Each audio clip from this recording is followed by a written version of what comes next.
Hey, welcome to all WNOLs, the number one WNBA show in the world. Hosted by the one and only, yours truly, Isaiah. Let's get into it. Now, before we get into it today, be sure to like, comment, subscribe, and just come with me on this journey as we cover the game of women's basketball in the right way. Not just clickbait, not just hot takes, like we're going to do the real thing. So let's get into it. Today is a couple things. We're going to check in with the rooks, of course. Some of my favorite rookies so far. We had to talk about some Golden State Valkyrie information, kind of what they've done with their roster, an interesting move they made, and just more across the WNBA that's been happening across the W landscape. So thank you for tuning in. Once again, let's get into it. First, there was a couple rookies that stand out to me right now. And there's three of them. I know we could talk about the page and we could talk about, the notable names, but there's a few that stand out to me and they've shown great promise 3 weeks into the season. And I'm just proud. And there's two of them that you don't really know unless you watch. And there's one of them who is well-known lottery pick to the Washington Mystics. So let's get into it. I'm going with Monique McConney. Now, she originally came in on a training camp contract with the Phoenix Mercury. She's playing about 20 minutes, so she's playing out of all the rookies. She is playing the least amount of minutes, averaging 9 points on 45% from three and the field. She knocks down the shots when needed, and she could be a great addition to the Phoenix Big Three. Again, training camp contract to a mainstay in the rotation. I don't think people understand how unique that is, especially in the W when there's only so many roster spots. And they favor the vets over the rooks. And on a training camp contract, unless you're a name, unless you have a real skill, like it's hard to keep a job in the W. So first, we got to give a shout out to her. Well, next I'm going with Janelle Saloon.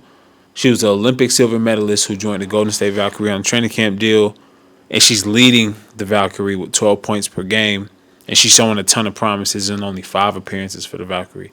Now, that stands out because that team doesn't really have that bona fide star.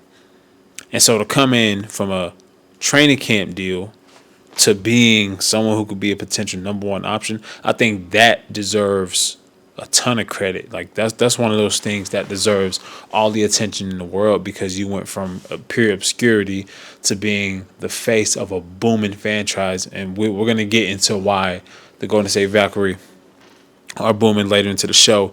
And then last but not least, there's only three rookies I picked. I mean, Kiki Riafin, she's been my top 5 since when she got to USC. Right, I mean, she has been literally like someone I said she's going top 5 for sure.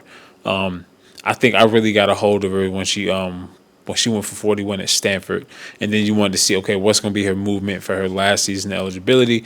She makes the move to USC with bona fide superstar in Juju Watkins, and people, she obviously probably that second option. I mean, Juju's the lead guard. I mean, she's at the helm. So with that being said, I mean, she's showing that she could be a superstar in her own right. I mean, she's just solid from day one. Like, I've been a fan of her game. I can't wait to run into her probably sometime. Probably W All-Star Weekend. That'd be cool to see. But she's averaging a double-double, 14.6 points and 10 rebounds. Tied for most double-doubles with Breonna Jones, Feast, and also Aja Wilson. I mean, the pre-draft talk, I mean, this is not new to me. Like, I knew that Kiki could be one of these players, and I don't think it's new to anybody else who knows basketball, so I'm not going to act like I found her. I mean, you pretty much knew. And also, that's just a testament and an ode to Stanford and their development. Haley Jones, who's a pro. Kiki Riafin, who's a pro. Lauren Betts, who is my pick for the number one pick in the 2026 WNBA draft. She actually transferred from Stanford. So it speaks to their post-player prowess and what they can do. And I don't know how they nitpick players. I don't know how they find post players, but damn it, shout out to Stanford for that. Now, those are the 3 rookies that I feel that deserve some praise. I mean, Paige Beckers is doing Paige Becker things. She's finding her groove in the league, and I think she's gonna be a player in who we look at as one of the faces of the league. I mean, just a talent, but we just had to give the light to somebody else, and I think that's what makes this show different.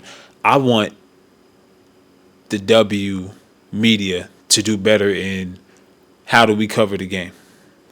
Let's not nitpick the BS how they're trying to start something between Caitlin Clark and Angel Reese. Let's grow the game by talking about the players that people don't really want to talk about, or that's not the most famous, and that's how you grow. That's how you grow it.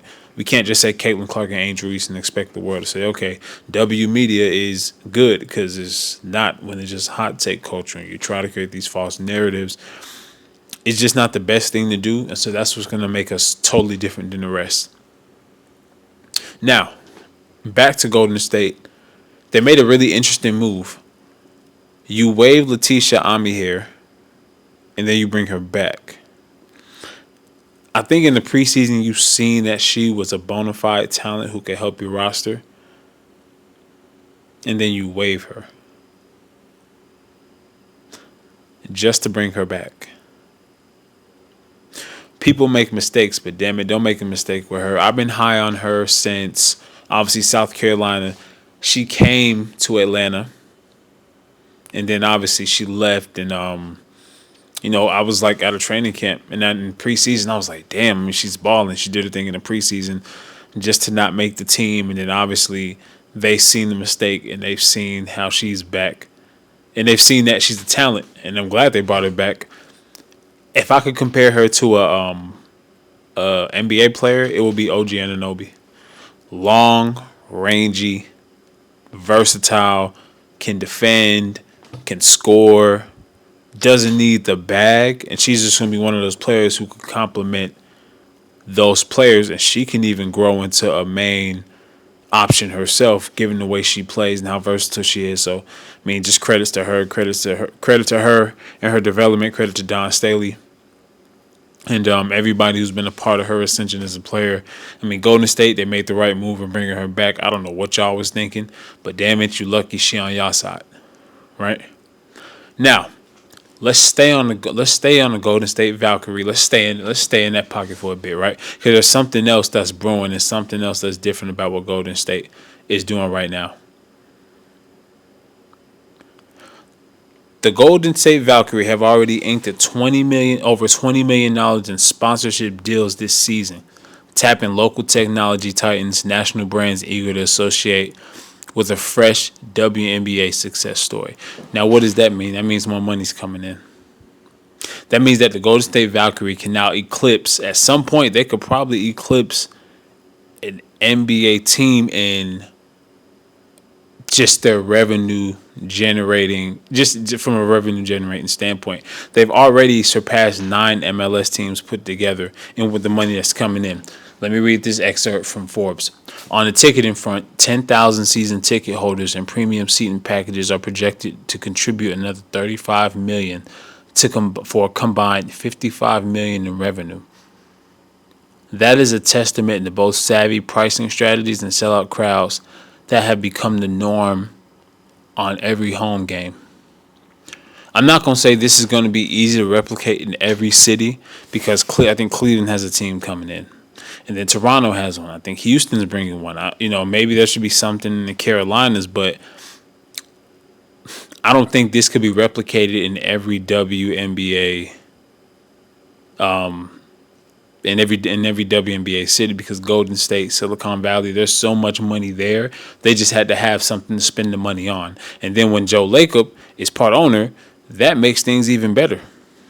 Let's read more from Forbes and what exactly Golden State is doing that's different than any other WNBA team. The Golden State Valkyries aim to soar past $55 million in WNBA valuation summit. I mean, they're setting themselves up for long-term success. In their inaugural season, the Golden State Valkyries have reportedly generated a staggering $55 million in sponsorships and ticket sales, the largest single-season revenue figure in league history. This can make them the WNBA's most valuable franchise, signaling a new era for the league's business landscape. This is good. I told you every episode we're going to add a bit of financial component to it, because from now until CBA negotiations happen, I think it's important to add bits and pieces. It's like cooking, right? Let's add something to the pot every time, because when the meal is done, I'm gonna break down the full picture of what is gonna be projected financially for the WNBA, this new CBA, and yeah, I mean, this is great for the league. I mean, they're cracking jokes about the WNBA, but other people are too busy cashing checks, and that's what the Golden State Valkyrie has done. Let's read more from Forbes. I mean, 20 million in sponsorship revenue this season. I think they also have a unique partnership with Sephora. I think that's the name of their practice facility. There's so much money. There's so much undercover money in the W. It don't even make no sense. I mean, this is crazy. That figure alone have out-earned 8 MLS teams last season. That's not even counting media money, merch, or extras. So now you see what it means for media to be right in the WNBA, because media is essentially a sales funnel. You buy into the players, you buy into the narratives, you buy into the tickets, you buy into the merch. They start selling out crowds. And so this is why we got to do our part as media to be better, right? So we have to be better in every aspect, because we can essentially open up a sales funnel for the league to grow. And that's what you want, like you say you do. So you think about it. Yeah, be sure to like, comment, subscribe, and, tomorrow will come some new facts and some new things in all regards to the W. All W, no L's. Isaiah checking out. Peace.